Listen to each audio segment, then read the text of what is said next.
अच्छा, फ़िलहाल मैं चाहूँगी कि लोगों को ये पता चलना चाहिए कि जब वो इस तरह से आलाइशें या कचरा अपने माहौल में इर्द गिर्द फेंकते हैं, ना सिर्फ एयरपोर्ट की बात है, ज़ाहिर है एयरपोर्ट पे तो प्रॉब्लम्स आपको फेस करनी पड़ती हैं, वैसे भी बहुत सारे वायरसेस, बीमारियां फैलने का खदशा तो होता है और इन मौसमों में ज़्यादा हो जाता है। जब बारिश भी हो जाती है, मानसून होता है, फिर ईद भी होती है, तो सिचुएशन बड़ी ख़राब हो जाती है। लेकिन स्पेसिफिकली अगर एयरपोर्ट्स की बात की जाए और ये जब सारा कुछ इर्द गिर्द होता है तो इससे प्रॉब्लम्स क्या क्या होते हैं?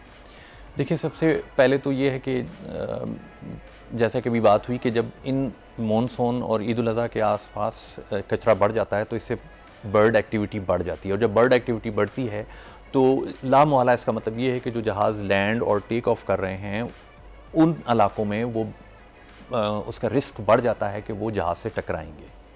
सो बर्ड्स जो हैं वो एयरपोर्ट की विसिनिटी में और एयरपोर्ट के जो फनल एरियाज़ जिसे हम कहते हैं, जो वो इलाके जहाँ से जहाज़ उतरते और चढ़ते हैं, तो वहाँ पर उनका टकराने का रिस्क बढ़ जाता है। गो कि ये रिस्क बहुत कम होता है कि उससे जहाज़ को खुदा न खास्ता कोई फेटल नुकसान पहुंच सकता है, लेकिन इवन देन वो एयरलाइंस के लिए खबर पढ़ते हैं कि इंजन से टकरा गया परिंदा। एग्जैक्टली मैं यही इसी तरफ आ रहा था कि अगर वो टकराते भी हैं तो उसका कुछ ना कुछ नुकसान ज़रूर होता है एयरलाइंस को। जैसे कि आपने कहा कि वो अगर इंजन्स में चले जाते हैं और अगर इंजन्स में ब्लेड्स होते हैं, अगर वो 2-3 भी टेढ़े हो जाएं तो उसमें मिलियंस ऑफ डॉलर्स का खर्चा होता है। और एक रफ़ एस्टिमेट के मुताबिक अगर जब जहाज़ से कभी भी कोई परिंदा टकराता है उसकी बॉडी पे, तो वो एटलीस्ट कहते हैं कि वो $50,000 तो सीधे सीधे खर्चा पड़ ही जाता है। इतना ज़्यादा एक्सपेंसिव है ये? Exactly.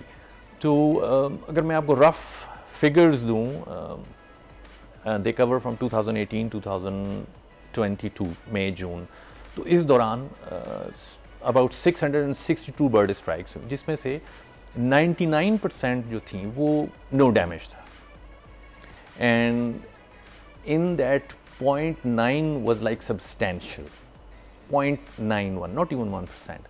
Okay. This is the damage where you just said कि इंजन में अगर घुस जाए तो उसमें बहुत खर्चा हो जाता है। So most of the time nothing happens। और चले फिलहाल क्या किया गया, मतलब जाहिर है अब आपको पता है ईद भी आ रही है, कराची एयरपोर्ट बड़ा एयरपोर्ट है और आप बता रहे हैं कि बर्ड्स की वो मूवमेंट बहुत ज़्यादा बढ़ जाती है, कैंपेन चलाएंगे, क्या करेंगे इस दफ़ा शहरियों को समझाने के लिए कि प्लीज़ बाज रहें इससे? देखिए, एक तो ये इनिशिएटिव है कि इस बार टेलीविज़न पर बैठा हूँ और मैं दरख्वास्त कर रहा हूँ तमाम शहरियों से जो कि एयरपोर्ट के आसपास हैं कि इस ईद पे ख़ास तौर पे, पहले भी आप रहते रहे हैं, ख़ास तौर पे इस ईद पर भी सफाई का ख़ास ख्याल रखें और जो आलाइशें और जो कुर्बानी की बाक़ियात हैं वो काइंडली जो मखसूस जगह हैं, सिविक एजेंसीज जो गवर्नमेंट की हैं, उन्होंने जो डंप्स बनाए हैं, एग्जैक्टली वो बड़े कंटेनर्स वो रख देते हैं, उसमें डालें, और अगर कोई कच्ची जगह है तो थोड़ी सी कोशिश करके उसे दफना दें। ये हम अगर इंडिविजुअली करेंगे तो एट लार्ज स्केल बहुत फ़र्क पड़ जाएगा इससे। और आपने पूछा कि और क्या कैंप किया जाता है, तो उसके लिए जो एयरपोर्ट इंतज़ामिया है उसमें इन्वायरमेंटल कंट्रोल कमिटीज़ की मीटिंग्स होती हैं, देन दैट कमिटी, और उसमें मेंबरान होते हैं जो कि फिर टीमें होती हैं जो कि एयरपोर्ट के अतराफ में हर तरफ जाती हैं, डोर टू डोर, दुकान से दुकान, छोटे कैफ़े रेस्टोरेंट्स, वहाँ जाकर वो बात करते हैं, उनको पैम्फलेट्स देते हैं मेन रोड्स पर, और जो चौक हैं इंपॉर्टेंट वहाँ पर वो बैनर्स लगाते हैं जिसके ऊपर लोगों को ये अवेयरनेस दी जा रही होती है कि देखें बर्ड्स का, परिंदों का जहाज़ों से टकराना जो है, गो के नज़र तो इसी तरह आता है कि इतना बड़ा जहाज़ है, इतना छोटा परिंदा क्या कर सकता है, लेकिन इसका एक रिस्क है। जैसे कि अभी हमने बात की कि इट इज़ लाइक एक पॉइंट, आई मीन 99% जो है वो कोई डैमेज नहीं है, इंसानी जान बहुत कीमती है, तो इतना सा भी रिस्क बहुत ज़्यादा है। बिल्कुल। सो इस पॉइंट पे कि ये बर्ड्स जो हैं, इसके जो इंस्टेंसेस हैं, ऑफ कोर्स इसको मुकम्मल ख़त्म नहीं किया जा सकता, इट्स अ कांस्टेंट बैटल। आपको मैंने जैसे कहा कि एक चैलेंजिंग सिचुएशन है जो कि साल भर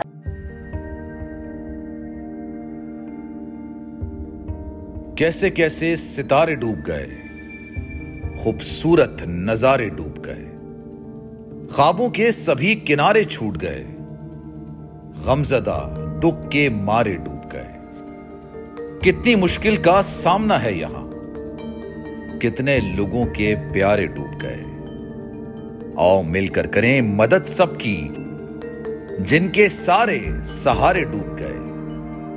आजमाइश में मिलकर एक हुए, नफरतों के इशारे डूब गए, कितने प्यारे हमारे डूब गए। कौमी सानहे की सूरत हाल से लम्हा बलम्हा बोल रखेगा बाखबर। गम की इस घड़ी में बोल तारकीने वतन के अहले खाना के साथ खड़ा है।